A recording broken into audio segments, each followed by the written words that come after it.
আবু বকর সিদ্দিক রাদিয়াল্লাহু তাআলা আনহু তিনি ইমামতি করলেন। তার ইমামতিতে এশারের নামাজ হয়ে গেল। ফজরের সময় আবারও যখন নামাজের ওয়াক্ত হলো, আবু বকর সিদ্দিক ইমামতি করতেছে।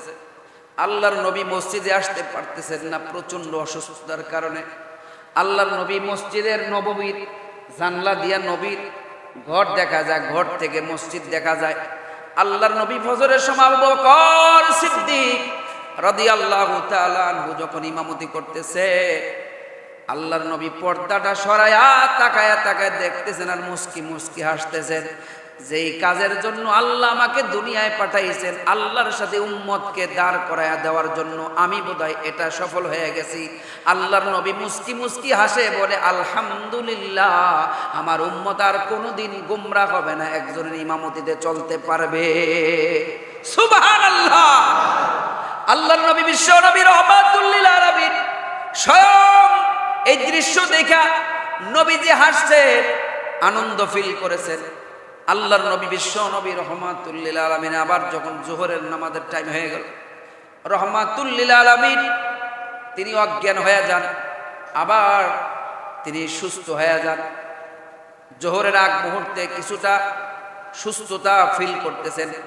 আল্লাহর নবী বিশ্ব নবী রাহমাতুল লিল আলামিন ডাক দিয়ে বলে, আয়েশা রে, মসজিদে কি নামাজ হয়ে গেছে? কয়, না, নামাজ হয় নাই। আয়েশা রে, আমার জন্য পানির ব্যবস্থা করো, গোসল করব। আল্লাহর নবী বিশ্ব নবী রাহমাতুল লিল আলামিন পানি আনায়া গোসল করে পাক পবিত্রতা অর্জন করলেন। নবী আলাইহিস সালাতু ওয়াস সালাম গোসলের পরে পবিত্রতা অর্জন করার পরে আবারও অজ্ঞান হয়ে গেলেন, মসজিদে আসতে পারলেন না। আয়েশা সিদ্দিকাকে বলে, যাও খবর পাঠাও আবু বকর সিদ্দিকের পিছনে যারা দাঁড়ায়া নামাজ আদায় করতে পারে। আল্লাহর নবী বিশ্ব নবী রাহমাতুল লিল আলামিন আবারও তিনি একটু জ্ঞান ফেরলেন, সুস্থতা ফিল করলেন। দুইজন সাহাবী হযরতে আব্বাস রাদিয়াল্লাহু তাআলা আনহু নবীজির চাচার কান্দে এবং হযরতে আলীর কান্দের মধ্যে ভর কইরা হেসুর পাইরা নবী আলাইহিস সালাতু ওয়াস সালাম মসজিদে নববীর মধ্যে ঢুকলেন। আবু বকর সিদ্দিক ইমামতি করতেছেন।